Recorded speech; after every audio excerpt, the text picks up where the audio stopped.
ప్రభుత్వం దేశవ్యాప్తంగా మెట్రో రైలు వంటి అభివృద్ధి ప్రాజెక్టులను వేగంగా ముందుకు తీసుకువెళ్తుంది అన్నారు బీజేపీ తెలంగాణ ఉపాధ్యక్షుడు డాక్టర్ కాసం వెంకటేశ్వర్లు. అయితే తెలంగాణ రాష్ట్ర ప్రభుత్వం దీనిపై సరైన సహకారం ఇవ్వకుండా అసత్య ప్రచారాలు చేస్తుందని విమర్శించారు. అలాగే తెలంగాణ అభివృద్ధి కోసం ఇప్పటి వరకు కేంద్రం 13 లక్షల కోట్ల రూపాయల నిధులు కేటాయించిందని, వాటి వివరాలు స్పష్టంగా ఉన్నాయని చెప్పారు.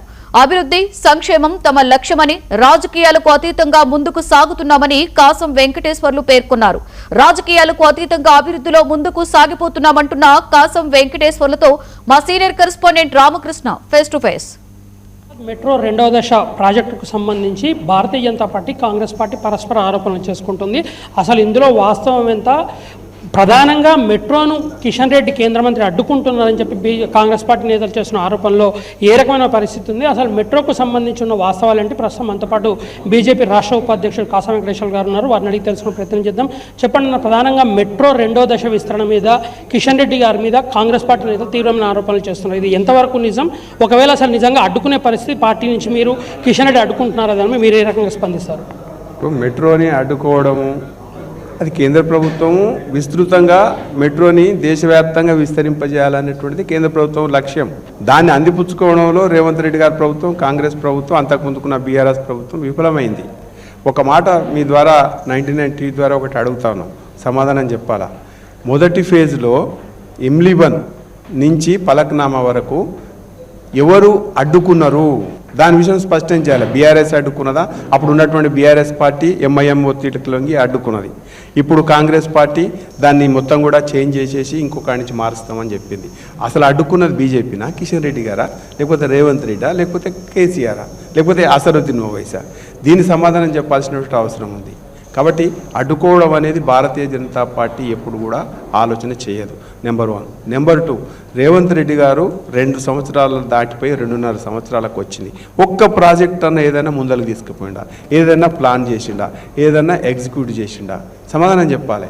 ఇవాళ మీ హైదరాబాద్ విషయమే, మెట్రో విషయం అడుగుతా ఉన్నాను. దాని పక్కకు మూసి ప్రవహిస్తున్నది. ఎప్పుడు చూసినా అహ్మదాబాద్లో సబర్మతి నది విపరీతంగా అభివృద్ధి చేసుకురని చెప్తారు. మన్మోహన్ సింగ్ గారి ప్రభుత్వంలో సబర్మతి నది మొదటి ఫేజ్లో కేంద్ర ప్రభుత్వం ఇచ్చేటటువంటి సహాయం ఎంత అంటే 92 కోట్లు. రెండవ ఫేజ్లో 374.72 క్రోర్స్ ఇంతే వచ్చింది. కానీ ఇలా రేవంత్ రెడ్డి గారు దీన్ని చెయ్యలేక ఏమంటుంది తెలుసా? 150,000 కోట్లు కేంద్ర ప్రభుత్వం సహాయం కావాలంటుంది. బుద్ధి ఉండాలి మాట్లాడుతందుకు. మన్మోహన్ సింగ్ గారు ఇచ్చింది ఎంతో లెక్కలతో చెప్పినాం. ఇవాళ మూసీని చెయ్యలేక ఆలోచన ఏం చేయాలనో తెలియక 150,000 కోట్లు కేంద్ర ప్రభుత్వం నుంచి ఇవ్వాలి. ఇస్తావా ఇయ్యవా? కిషన్ రెడ్డికి తెస్తావా తేవా? ఏంది మాట్లాడేది? తేవడము ఇవ్వడం అనేది ప్రభుత్వాల యొక్క బాధ్యత.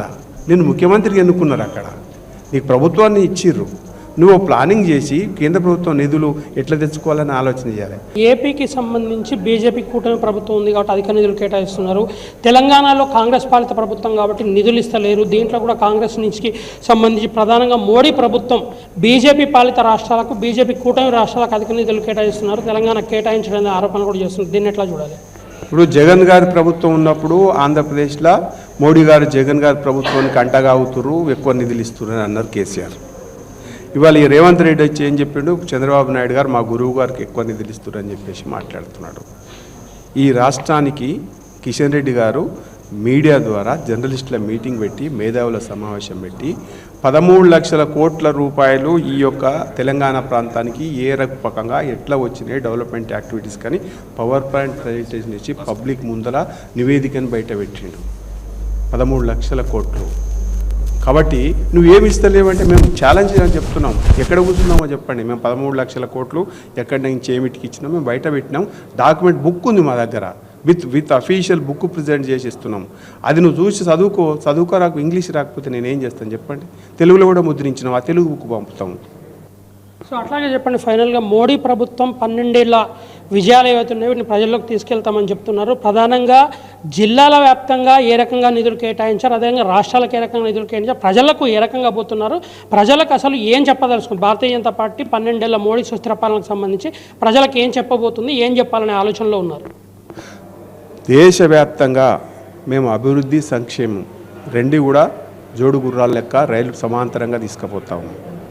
ప్రపంచ యమనికలో భారతదేశం యొక్క గొప్పతనాన్ని చాటి చెప్తా ఉన్నాం. ప్రపంచం ఎంత వేగంగా పోతుందో అంతకంటే వేగంగా మేము కూడా పోగలుగుతామని చూపించగలుగుతా ఉన్నాం. ఆ రకమైనటువంటి డెవలప్మెంట్ యాక్టివిటీ చేస్తూ ఉన్నాం. కాబట్టి తెలంగాణలో కూడా ఎక్కడ భారతదేశంలో అంతర్భాగం తెలంగాణ, కాంగ్రెస్ పార్టీ మరో పార్టీ ఉంటుంది. మేము పార్టీలకు చేయం, తెలంగాణ ప్రజలకు చేస్తాం, దేశ ప్రజలకు చేస్తాం. ప్రజలందరూ కూడా సమానమే. ఇవాళ ఒక్క విషయం మీద అడుగుతా ఉన్నాం. 81 కోట్ల మందికి ఇవాళ అందరికీ ఉచిత రేషన్ ఇస్తున్నాం. దాంట్లో తెలంగాణలో ఉన్నటువంటి 2 కోట్ల మంది లేరా అని చెప్పేసి అడుగుతా ఉన్నాం. ప్రతి విషయంలో కూడా ఈ తెలంగాణకు వచ్చేటువంటి వాటాని కానీ నువ్వు ఉపయోగించుకోలేకపోతే మేమేం చేస్తాం చెప్పండి.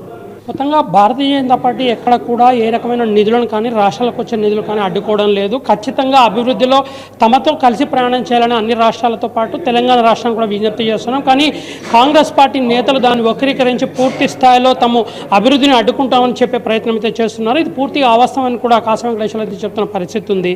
వీడియో జర్నలిస్ట్ మధుతో రామకృష్ణ, 99 టీవీ, నల్గొండ.